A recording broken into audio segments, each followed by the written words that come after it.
사랑하는 성도 여러분, 오늘도 하나님의 은혜와 또 세상이 줄 수 없는 주님의 평화가 우리 가운데 충만하기를 주님의 이름으로 축복합니다. 6월은 호국 보훈의 달이죠. 내일 모레는 6.25 전쟁 기념일입니다. 6월은 또한 순교자들을 생각하고 감사하며 기도하는 달이기도 합니다. 엊그제 6.25 기념 예배를 하면서 이런 말씀을 좀 나눴습니다. 하나님께서는 왜 우리 민족에게 이 6.25라는 참혹한 전쟁을 허락하셨을까요? 그리고 지금도 정전조차도 이루어지지 못하고 휴전에 머물게 그렇게 허락하셨을까요? 여러분, 한민족을 하나님께서 자유케 하시고 복음화시키시고 또 대한민국과 북한이 앞으로 전 세계 땅끝까지 모든 민족에게 복음을 증거하도록 하시려고 그러한 연단도, 훈련도, 고난도 허락하신 줄로 믿습니다. 여러분, 이제 북한 성도들이 선교하게 되면 북한의 많은 이들이 회개하고 복음을 받아들이고 구원받아서 북한의 저 고통받았던 동포들이 세계 선교로 나아가게 되면 여러분, 놀라운 일이 일어날 줄로 저는 믿습니다.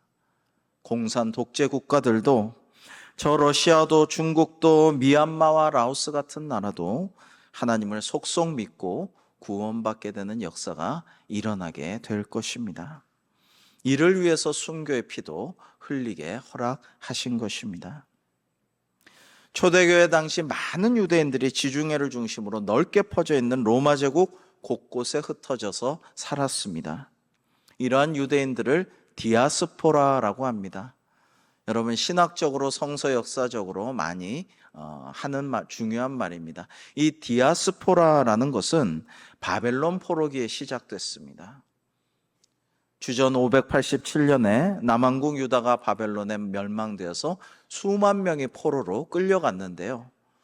나중에 페르시아의 황제 고레스가 귀환을 허락했지만 그 70년이나 살다가 거기에 정착한 많은 사람들은 거기에서 그냥 살았습니다. 이후에 로마 제국 시대를 살면서 많은 유대인들이 지중해 세계 곳곳에 퍼져 살아가게 되었는데요. 당시 공용어가 헬라어였기 때문에 유대인들은 구약 성경을 12지파에서 6명씩에서 총 72명이 구약 성경을 오늘날의 영어 같은 세계 공용어인 헬라어로 번역을 시켰습니다. 이것을 70인역이라고 합니다. 이 70인역을 통해서 유대인이 아닌 이방인들도 성경을 읽고 하나님을 많이 믿게 되었어요. 유대인으로 귀환은 하지 않았지만 하나님을 믿게 되었습니다. 이들을 당시에 경건한 이방인이다라고 불렀습니다. 예수님 당시에 예루살렘에는 그래서 헬라파 유대인과 히브리파 유대인이 공존하였습니다. 뭐냐면 이제 외국에서 자라나서 이스라엘로 돌아왔지만 예루살렘 와서 예루살렘 교회 나가지만 정말로 자기 말처럼 헬라어를 쓰는 그런 외국에서 온 헬라파 유대인과 그냥 토종으로 우리말만 아는 히브리파 유대인이 함께 살았다라는 것입니다. 그런데 사도행전 6장에 보시면 과부를 구제하는 문제로 교회 안에 소란이 일어나게 돼요. 그러자 사도들은 예루살렘 교회를 이끌 때 이렇게 해야겠구나. 좀 더 국제적으로 활동할 수 있는 헬라파 유대인들에게 더 많은 일을 맡기고 우리 사도들은 말씀과 기도에 집중해야겠구나 라는 것을 깨닫게 돼요. 그래서 사도들은 이제 말합니다. 형제들아, 너희 가운데서 성령과 지혜가 충만하여 칭찬받는 사람 7을 택하라. 우리가 이 일을 그들에게 맡기고 우리는 오로지 기도하는 일과 말씀 사역에 힘쓰리라 하니 온 무리가 이 말을 기뻐하며 7 사람을 세웠는데 그 중에 믿음과 성령이 충만한 사람이 스데반이었어요. 스데반 집사는 안수받고 집사로서 복음 사역에 매진하고 또 구제 사역도 하면서 하나님의 교회를 위해서 헌신하게 됩니다. 그러다가 그는 유대인들에게 복음을 전하다가 최초의 순교의 피를 교회 역사상 흘리게 됩니다. 그런데 그의 죽음은 그것이 끝이 아니에요. 다가 아닙니다. 여러분, 그 장례 나면요, 그리스도인들은 그거를 영별이다, 영결식이다 말하지 않아요. 영원한 이별이 절대 아니기 때문이죠. 생이별, 완전 이별, 끝장이 아니에요. 그래서 스데반은 죽음을 통해서, 순교를 통해서 하늘을 보고 미래를 보게 됩니다. 스데반이 성령 충만하여 하늘을 우러러 주목하여 하나님의 영광과 예수님께서 하나님 우편에 서신 것을 보았어요. 그리고 말하되 보라, 하늘이 열리고 인자가 하나님 우편에 서신 것을 보노라 라고 말했습니다. 즉 그는 자신의 죽음의 순간에 하늘이 열리고 미래를 봅니다. 영원한 생명으로 자기가 가서 천국 시민 볼 것을 보게 됩니다. 그리고 많은 이들의 미래를 위해 자신의 현재를 아낌없이 바친 것입니다. 그들이 돌로 스데반을 치니 스데반이 부르짖어 이르되 주 예수여 내 영혼을 받으시옵소서 하고 무릎을 꿇고 크게 불러 이르되 주여 이 죄를 그들에게 돌리지 마옵소서, 이 말을 하고 자니라 라고 했습니다. 이 말을 하고 죽었다, 이게 아니고 이 말을 하고 잠시 잔다 라는 것입니다. 성도 여러분, 오늘은 두 가지만 하나님의 뜻을 여러분께 전하고자 합니다. 첫 번째, 미래는 실패하지 않으시는 하나님께서 주관하신다라는 것입니다. 6.25 전쟁은 과거에 일어났지만 실제로는 미래를 결정짓기 위한 싸움이었습니다. 북한은 한반도를 공산화하여서 이 한민족을 적화시키려고 했습니다. 남한은 자유세계의 미래를 지키려는 싸움을 하였죠.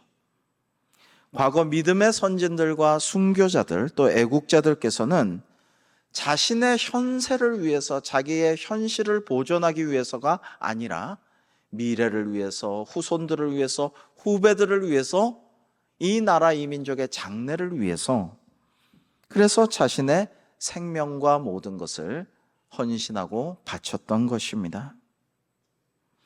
여러분, 우리는 다 미래를 대비하고 살고 싶어 하죠. 세상 사람들도 마찬가지입니다. 그러나 이것을 우리는 예측할 수 없는 불안하고 두려운 시대를 살아가고 있습니다.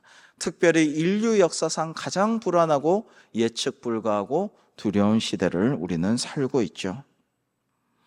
그러나 미래를 대비하지 않으면 안 됩니다. 그냥 내일 일 날 모르니까, 어떻게 될지 모르니까 한 번 사는 인생 즐기다가 죽자, 즐길 수 있을 때 즐기자, 노세 젊어서 노세, 이게 아니라는 것입니다. 때로는 우리가 희생도 감수하고 때로는 눈물 흘리며 오랫동안 기도하고 말씀을 읽고 말씀을 묵상하고 그 말씀대로 자기를 쳐서 복종시키며 미래를 위해 대비하고 준비해야 우리의 후손들이, 사랑하는 아기들이, 우리 어린이들이, 새벽 이슬 같은 주의 청년들이 밝은 미래를 열 수가 있다라는 것입니다. 그것을 대한민국의 애국지사들과 한국교회의 믿음의 선진들, 순교자들께서 보여주셨습니다. 지난번에 우리 당연 수련회를 다녀왔는데 장로님들이 그 전에 가보신 적도 있지만은 이번에 참 은혜로웠다, 그런 말씀을 이번에 많이 하셨어요. 여러분, 어떤 분은 어떻게 손주보다 더 많이 다녀오시네, 자주 가시네요, 농담처럼 하시는 분도 계셨는데요. 여러분, 은혜가 될 수밖에 없어요. 자주 간다고 질리고 가봤는데 아는 데인데 그게 아니에요. 여러분, 오늘 이 본문도 제가 이전에도 설교한 적이 있습니다. 하나님의 말씀은 그때그때 새롭게 주시는 은혜가 있고 우리에게 깨달음과 감동을 주시는 것이 하나님의 말씀인 줄로 믿습니다. 여러분, 우리는 역사의 교훈을 얻고 미래를 대비해야 합니다. 그런데 그렇게 잘 못하는 경우가 너무나 많아요. 여러분, 우리가 성경에서 요셉의 이야기를 보면 7년 풍년 때 지혜롭게 하나님의 뜻을 받들어 7년 흉년을 대비해야겠다, 이런 깨달음을 얻고 준비해야 할 터인데 그렇게 못해서 위기를 맞이하는 경우가 얼마나 많습니까? 세상 사람들은 어떻게 해야 할지 몰라요. 어떻게 대비해야 할지 모릅니다. 어떻게 미래를 준비해야 할지 모르죠. 그러나 감사하게도 우리 믿는 자들에게는, 성도에게는 하나님께서 길을 보여주시고 그 길로 인도하셔요. 말씀을 통해 하나님의 뜻을 보여주시고 계시하시고 우리를 인도하십니다. 그러므로 우리는 길이요 진리요 생명이신 주님만 따라가면 되는 것입니다. 하나님께서 미래를 주관하심을 믿고 하나님의 말씀대로 걸어가면 된다라는 것입니다. 여러분, 성령 충만한 믿음의 사람 스데반은 복음을 열심히 전했는데요. 베드로가 복음 전했을 땐 3,000명이 회개했습니다. 그러나 스데반 집사가 설교했을 때는 사람들이 회개하기는커녕 그를 죽이려 했습니다. 베드로는 유대인들이 수용하기 수월하게 잘 권면하면서 회개하면 성령의 선물을 받을 것이다. 하나님께서 너희와 너희 자녀와 모든 먼데 사람 얼마든지 부르시는 자들에게 약속하셨느니라. 너희가 이 패역한 세대에서 구원을 받지 않겠느냐라면서 부드럽게 인자하게 잘 권면하자 사람들이 세례를 받고 3,000명이나 구원을 받았어요. 이것은 하나님의 뜻입니다. 처음 교회를 형성시키려는 하나님의 역사하심이었습니다. 그러나 똑같이 설교하였지만, 하나님의 뜻을 전하였지만 스데반은 부드럽게 좋은 말로 한 것이 아니라 유대인들의 이 아킬레스건 약점, 영린을 정확하게 찔렀고 또 거슬렸습니다. 유대인들에게 가장 아픈 지점은 성전과 할례에 대한 것이었습니다. 성전이 무너지고 성전이 뺏기고 포로가 되어 돌아오고 이렇게 하면 하나님의 뜻은 성전에 거하시는 것이 아니라는 것을 깨달아야 할 터인데 그렇지 못하였습니다. 할례가 가장 중요한 게 아니라는 것을 깨닫지 못했어요. 스데반은 그 핵심을 전하게 될 때에 대다수의 유다인들은 펄쩍 뛰며 스데반을 죽이려 하였던 것입니다. 오늘 본문 바로 앞 구절을 저와 여러분 한번 교독해 보겠습니다. 스데반의 설교입니다. 다윗이 하나님 앞에서 은혜를 받아 야곱의 집을 위하여 하나님의 처소를 준비하게 하여 달라고 하더니 솔로몬이 그를 위하여 집을 지었느니라. 그러나 지극히 높으신 이는 손으로 지은 곳에 계시지 아니하시나니 선지자가 말한 바 주께서 이르시되 하늘은 나의 보좌요 땅은 나의 발등상이니 너희가 나를 위하여 무슨 집을 짓겠으며 나의 안식할 처소가 어디냐. 이 모든 것이 다 내 손으로 지은 것이 아니냐 함과 같으니라. 목이 곧고 마음과 귀에 할례를 받지 못한 사람들아, 너희도 너희 조상과 같이 항상 성령을 거스르는도다. 너희 조상들이 선지자들 중에 누구를 박해하지 아니하였느냐? 의인이 오시리라 예고한 자들을 그들이 죽였고 이제 너희는 그 의인을 잡아준 자요 살인한 자가 되나니 너희는 천사가 전한 율법을 받고도 지키지 아니하였도다 하니라. 그들이 이 말을 듣고 마음에 찔려 그를 향하여 이를 갈았다라고 했습니다. 여러분, 위로의 말씀도 하나님의 말씀이요 책망과 경고의 말씀도 하나님의 말씀입니다. 구약의 선지자들은 때로는 위로하고 소망을 주고 또 일으켜 세우는 말을 하지만 때로는 경고하고 책망하고 심판하고 그리고 회개하라고 촉구합니다. 다 하나님의 말씀을 대언하여 전한 것입니다. 여러분, 스데반 역시 그러한 하나님의 뜻을 전한 것입니다. 베드로의 위로의 말씀, 회개를 촉구하는 말씀으로 3,000명이 회개하고 구원받은 것도 교회를 형성하기 위한 하나님의 뜻이었고, 스데반이 책망과 경고의 말씀을 선포한 후 돌에 맞아 순교한 것도 하나님의 뜻입니다. 왜냐하면 그를 통하여서 많은 성도들이 온 세계로 뿔뿔이 흩어져서 그 박해 광경 이후에 흩어지면서 진짜 하나님의 나라가 퍼지는 역사가 이방 선교, 세계 선교가 시작되었기 때문이죠. 거기서 돌에 맞아 죽는 스데반을 지켜보며 돌 던지는 자들의 옷을 지키던 이 청년 사울 역시 회심하여 사도 바울로서 세계 선교 매진하게 되지 않습니까? 그러니까 인간적으로 보면 베드로에 비해 스데반이 실패한 것 보이지만 그것은 실패가 아닌 것입니다. 사랑하는 성도 여러분, 하나님께서 인류의 역사를 주관하실 때에, 나 개인의 생사화복을 이끄실 때에, 우리 교회와 공동체를 주관하시고 인도하실 때 결코 실패가 없는 줄로 믿습니다. 여러분, 그래서요, 낙담하지 마시고 포기하지 마십시오. 주여, 어느 때까지입니까? 왜 이렇게 기도하는데도 안 들어주십니까? 왜 이렇게 저를 힘들게 하십니까? 제가 뭘 잘못했기에요? 왜 이렇게 저를 아프게 하십니까? 라고 이야기하실 필요가 없습니다. 때로는 힘든 게 사실이죠. 빨리 응답받고 싶죠. 때로는 지루하고 때로는 괴로움이 엄습합니다. 그러나 다 하나님의 뜻이 따로 있습니다. 여러분, 예레미야 29장 11절에 하나님의 말씀을 한번 우리가 기억해 보면 좋겠습니다. 한번 같이 읽어볼까요? 시작. 여호와의 말씀이니라. 너희를 향한 나의 생각은 내가 아나니 평안이요 재앙이 아니니라. 너희에게 미래와 희망을 주는 것이니라. 아멘. 여러분, 재앙이 임한 것 같지만 그것이 나를 기도하게 하시려는,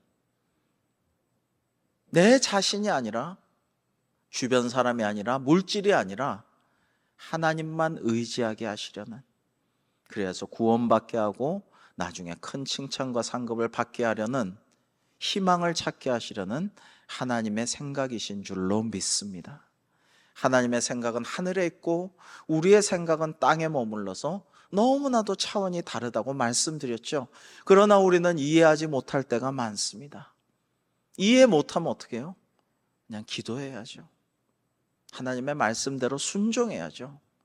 이해 못하면 순종하고 따르는 거예요. 다 이해하려고 하지 마세요. 왜냐하면 다 이해할 수가 없는 거니까요. 두 번째로, 하나님을 경외함이 미래를 대비하는 것입니다. 그러므로 우리는 실패하지 않으시고 미래를 주관하시는 하나님을 의지해야 합니다. 여러분, 미래가 없는 곳에는요, 현재가 없습니다. 이제 곧 수장되어 버릴 댐을 만들 산골짜기 소도시는요, 이제 1년 후면은 그렇게 다 합니다. 보상해 줄 테니까 떠나세요. 어떤 분들은 당장 옮길 수가 없고 돈도 부족해서 거기 눌러 있습니다. 1년 지나면은 어쨌거나 강물이 다 차고 댐이 건설될 겁니다. 그러니까 자기 집을 가꾸지 않아요. 자기 소유 건물도 꾸미지 않아요. 그래서 그 소도시가 황폐화되었다라고 합니다. 미래가 없는 곳에는 현재도 없습니다. 그런데요, 이 하나님께서 우리를 이끌어 주시는 것은 우리를 위해 부활의 첫 열매 되신 주님, 이 주님께서 다시 오시겠노라고 약속하시고 우리를 이끌어 주시는 거예요. 여러분, 예전에 정글의 법칙이란 TV 프로그램을 본 적이 있는데, 정글에서 강을 건너야 되는데 물살이 너무 세서 건너다 보면은 그냥 쓰러져서 휩쓸려 갈 것 같아요. 무서워요. 그러자 노련한 리더인 이 개그맨 김병만 씨가 용감하게 먼저 저 건너편으로 건너서 아주 튼튼한 굵은 로프를 나무에 꽁꽁 동여 맵니다. 그 다음에 자, 이제 오라고. 그러자 모든 그 팔로워들이 그 줄을 꼭 붙잡고 아주 조심스럽게 거센 물살을 헤치고 강을 건너는 것을 보았습니다. 여러분, 이것은 하나의 비유라고 볼 수 있습니다. 사람들이 강물을 건너기 전의 장소를 과거라고 한다면 강물을 건너고 있는 과정은 현재예요. 우리의 현실입니다.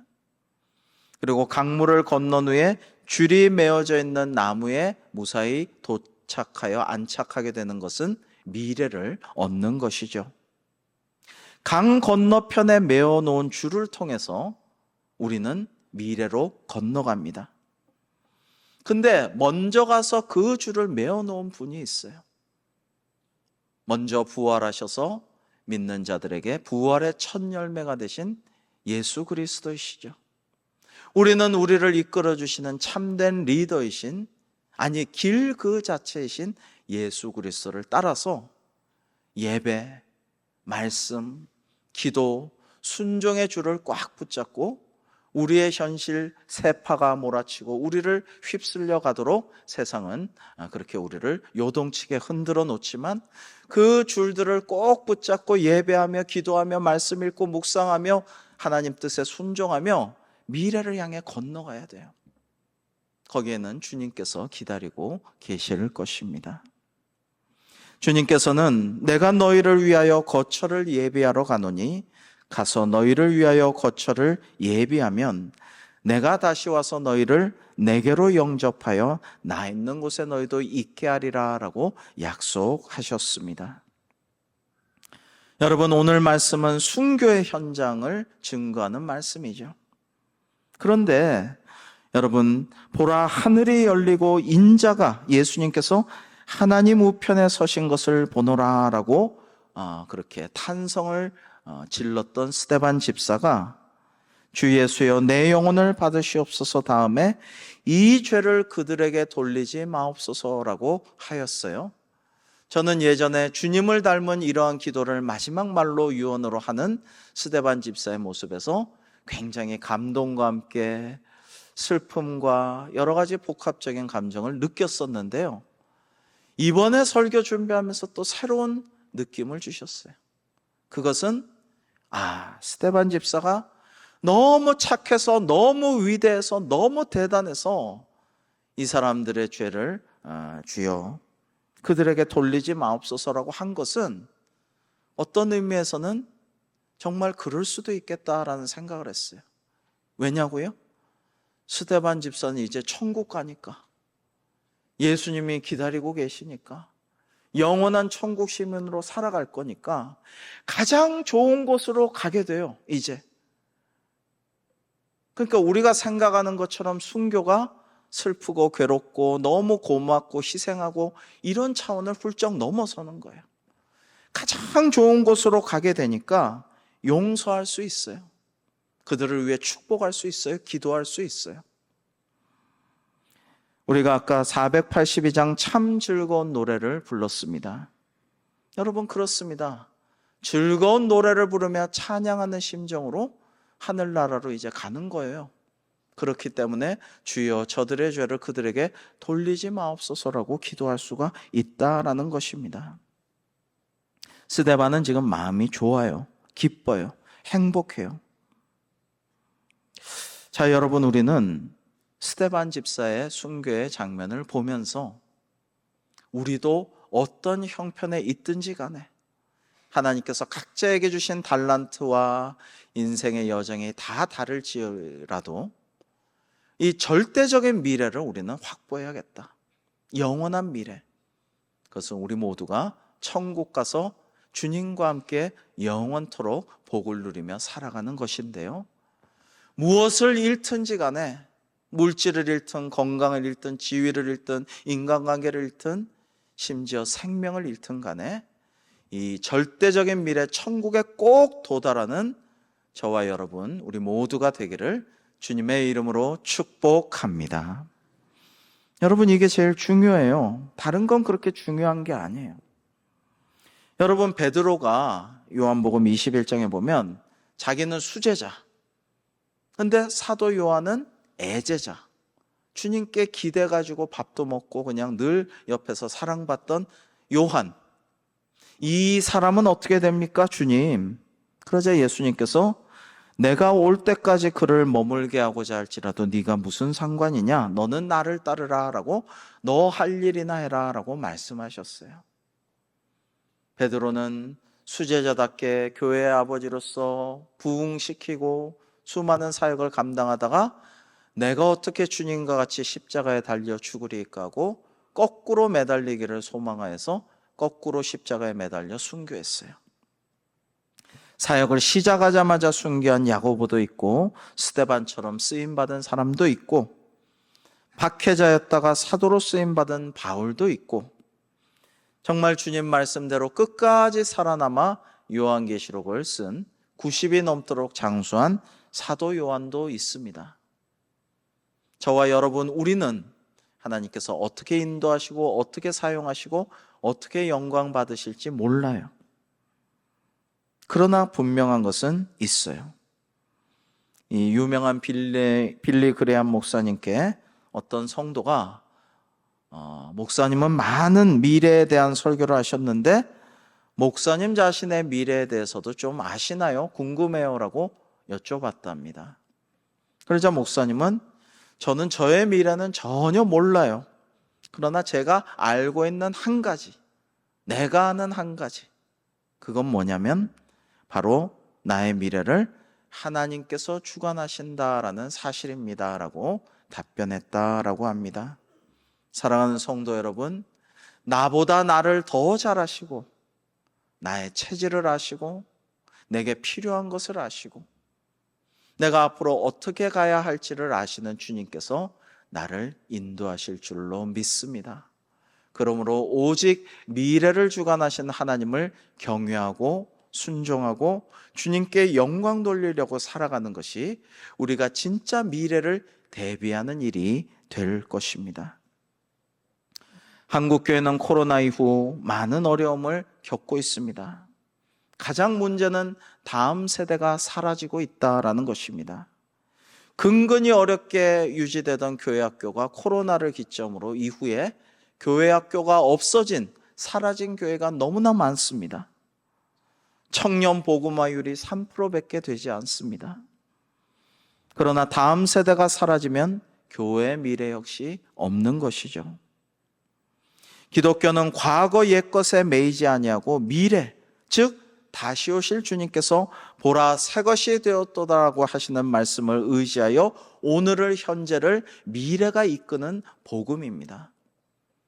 우리는 주님의 구원의 복음을 의지하고 소망하며 다 이해하거나 알지는 못해도 먼저 가 계신 주님을 따라가면서 이 현재를 은혜의 줄, 말씀의 줄, 기도의 줄 붙잡고 순종하면서 그 미래를 향해 건너가는 광야의 길을 지금 가고 있는 것이죠. 여러분, 스피노자란 철학자가 한 말이 아닙니다. 우리나라에 이상하게 와전되었는데 마르틴 루터가 말했습니다. 내일 지구가 멸망해도 오늘 사과나무를 심겠다라고 말입니다. 이것은 나 자신과 현세 복락을 위해서가 아니라 미래를 위해, 후손을 위해, 후손들을 위해, 후배들을 위해 내가 기여하고 헌신하기를 원합니다라는 다짐인 것이죠. 여러분, 푸틴과 김정은이 만났습니다. 김정은은 트럼프도 만나고 푸틴도 만나고 정권을 유지하고 미래를 위해 열심히 노력하고 있는 것 같지만 잘 안 될 것입니다. 김일성과는 원래 하나님을 잘 믿던 믿음의 집안이었습니다. 목사 집안이었습니다. 그러나 하나님을 배신하고 정말 미래가 하나님께 달려있음을 부인하고 우상숭배, 사이비 교주의 길을 대대로 걸어가고 있습니다. 하나님의 심판이 곧 임할 것입니다. 여러분, 북한 선교도 해야 됩니다. 그날이 도적같이 올 것이기 때문입니다. 그때 허둥지둥 하지 말고 미리미리 미래를 대비해야 됩니다. 너무나 현실은 안타까운 게 많습니다. 어떤 노예는 열심히 북한 선교 자금을 열심히 헌금해서 준비해 놨다가 뭔 일 있다고 다 써버렸어요. 경비로 다 그냥 써버렸어요. 그거 하나님께서 기뻐하실까요? 아니에요. 우리는 미래를 대비해야 합니다. 가장 어두운 때로 지금 보이지만 동터오르는 새벽이 가장 가까운 때인지도 모릅니다. 한국교회도 오랫동안 위기에 처했다가 계속해서 위기의 소식들이 들려옵니다. 그러나 기도하고 미래를 대비하며 우리가 말씀에 순종하여 나아가면 곧 바닥을 치고 다시 영적 부흥으로 하나님께서 인도하여 주실 줄로 믿습니다. 사랑하는 성도 여러분, 하나님의 말씀 잠언 23장 17절과 18절을 같이 한번 읽어 보실까요? 시작. 내 마음으로 죄인의 형통을 형통을 부러워하지 말고 항상 여호와를 경외하라. 정령이 내 장래가 있겠고 내 소망이 끊어지지 아니하리라. 아멘. 여러분, 요즘은 SNS 보며 인터넷 보며 텔레비전 보며 유명한 연예인과 스타 셀럽들, 부유한 자들의 모습들을 보며 부러워하고, 가진 자들은 과시하고 자랑하고, 없는 자들은 그거 부러워하면서 그냥 대리만족 느끼고 그렇게 살아가는 시대입니다. 근데 그런 거 부러워하지 말고 하나님을 경외하라라고 하나님은 말씀하셔요. 그것이 너의 미래가 열리고 너의 소망이 아름답게 꽃피는 길이라고 하나님은 말씀하고 계십니다. 그렇습니다. 우리가 하나님을 경외하는 것이야말로 우리가 참된 미래를 대비하고 여는 길입니다. 하나님의 약속의 말씀 안에서 계시해 주신 하나님의 뜻대로 우리가 미래를 바라보고 나아갑시다. 그리야 해서 우리 모두 영생 구원을 얻을 뿐만 아니라 우리 주변에 세파에 휩쓸려가고 흑암의 파도 속에 잠겨가는 많은 죽어가는 영혼들을 구원의 방주로 인도하고 땅끝까지 선교하여 하나님께 큰 영광 돌려드리고 칭찬과 상급을 받는 우리 대광교회가 되기를 주님의 이름으로 축복합니다. 기도하겠습니다.